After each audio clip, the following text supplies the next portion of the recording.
Broncos country, let's ride. Breaking news. Michael Bruntz. This is the second time that breaking news has happened right when I come on the show. That's a good life lesson to be learned in all this. If you're going to give somebody over $100 million, make sure they're not weird. Michael Bruntz, Husker 24/7. Wow.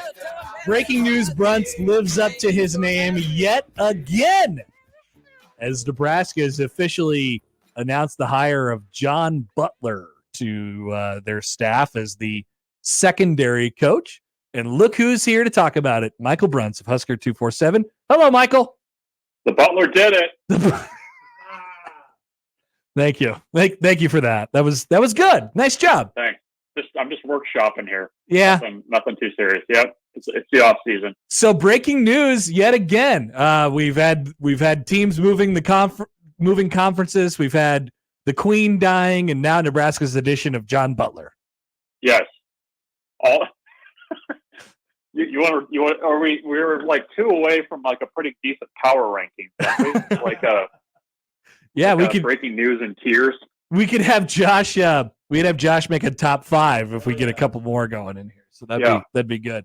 All right. So this has been kind of reported throughout the week. They finally got the contract done with John Butler. He's on the staff now, and that completes this kind of crazy. Well, I guess it was a crazy few hours, and then it was reportedly done about 12 hours after Evan Cooper resigned from his spot. I guess. Bruntz, we'll just start with Butler since he's the topical part. I guess, now that you've had time to digest the entire thing over a week here, what do you think about what Nebraska got in pretty, like short notice here and relatively interesting timing?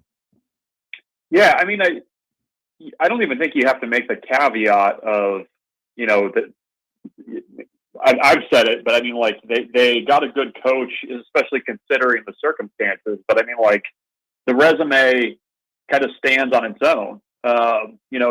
He coached some very good secondaries in Buffalo. He's got conference experience from his time at Penn State and Minnesota.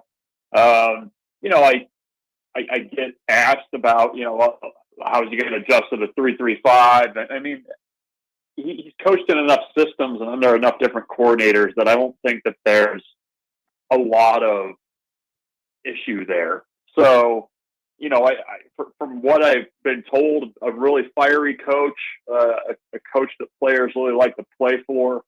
And so, obviously the short time frame makes it difficult, but, just when you kind of look at the resumes of what's on Nebraska's defensive staff, I mean, he stacks up pretty favorably among that group. So, and just, with the short time frame too, I mean, Tony White's a longtime defensive backs coach. Mm-hmm. He can obviously chip in there where needed. They're going to have not an army of staffers and analysts, but a fair number to kind of get guys up to speed too. So it's good. It's a good hire. I mean, on paper, it's a really nice hire. He walks into an interesting position. We've talked about the DBs all summer. It's a good safety position. It's a cornerback room with question marks. I guess that was one of the first one of the first few things that I think I thought about when Evan Cooper resigned last Friday. It was, oh man, they get a new coach. He's going to walk into a position that has some question marks at this point. How do you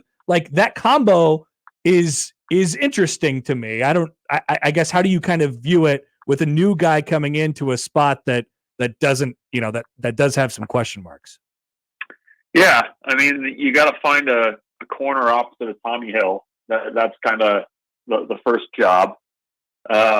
You probably have to find a little bit more safety depth. You got to get that second group of safeties playing up to the level of your top group. And yeah, there's some questions there. I mean, there's no kind of sugarcoating that. I don't know that we have given enough importance in the off season to the cornerback spot opposite of Tommy Hill. Mm-hmm. Sierra Wright certainly adds competition and talent to that group. Is Jeremiah Charles ready? I mean, it's going to be interesting too because it's a fresh set of eyes on that group. and maybe he sees things differently than Evan Cooper did. Yeah.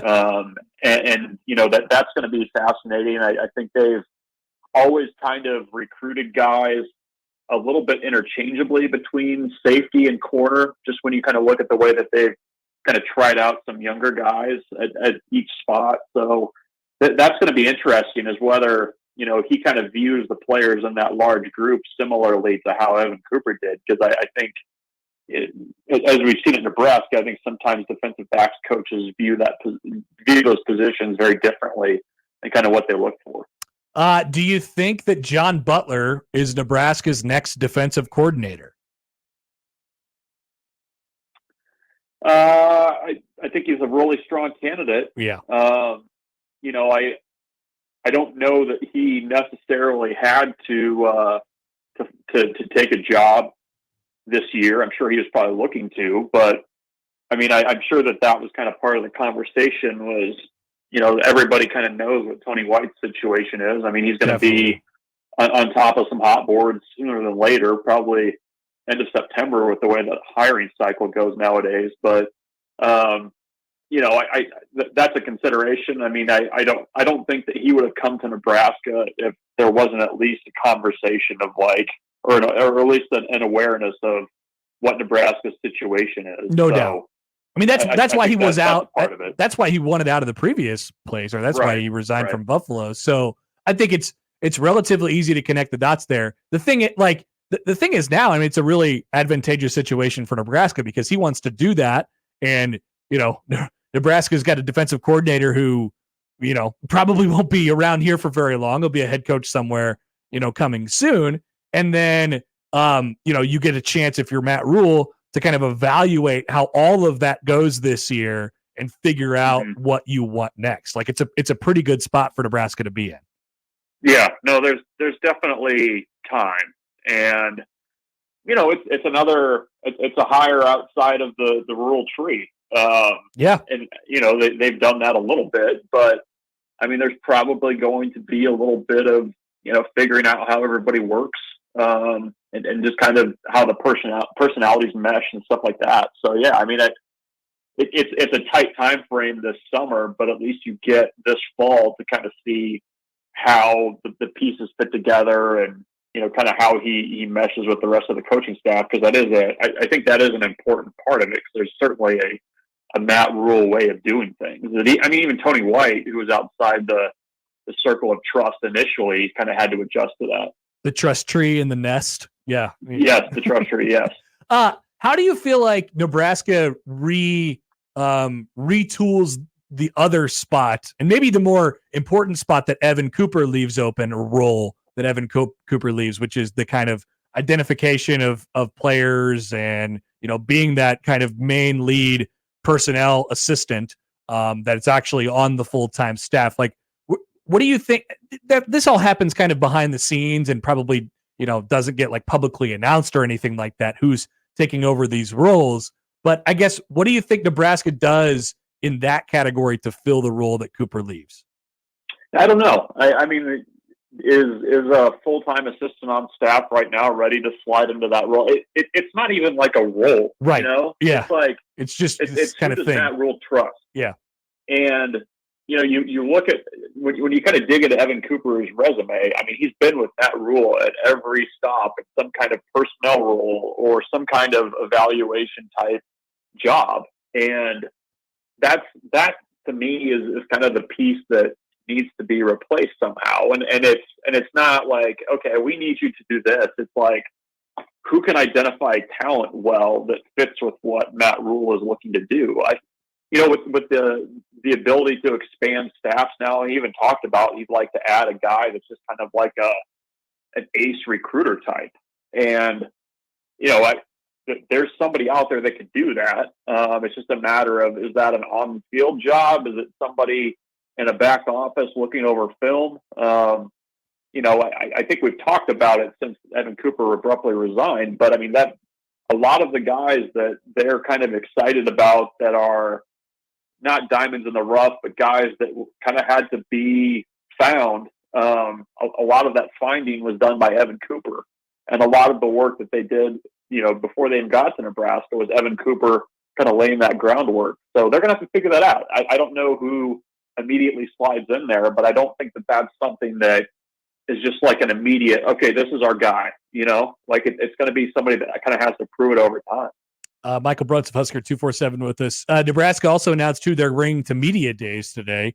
No surprise, 2 defenders and Ty Robinson and Isaac Gifford, and then Ben Scott along the offensive line. I think that's now you could have probably picked out of a hat of 5 to 10 guys who you were going to bring to this event. I don't think they were ever going to bring Dylan Raiola, although he might have been in the hat of people who they want to hear from him, but he was never going to be there. Partly because he hasn't been announced as a starting quarterback yet, but an on brand trio of Huskers going to media days. Bruntz.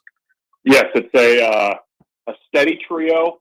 Some guys that are decent talkers, and I mean, the guy like Ty Robinson that's kind of been through it, comes back for a 6th year. I mean, I don't know if fans view it this way. It is kind of an honor to go and be able to talk about your team and your story, and it's a leadership thing. So it's a good thing that it's another packed event. I mean, you've got Nebraska, I think USC, UCLA, Iowa.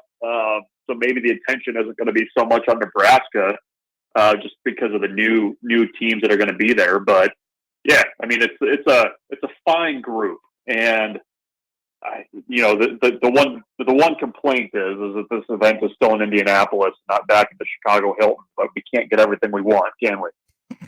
Well, if you like some space to move around, Indy might be the spot for you. But if you like ease of ability to get places, then Chicago is probably the right way. And abundance of fugitive references is what I'm always hoping for. Hell yeah! If you have it in that hotel, what's the doctor's name again?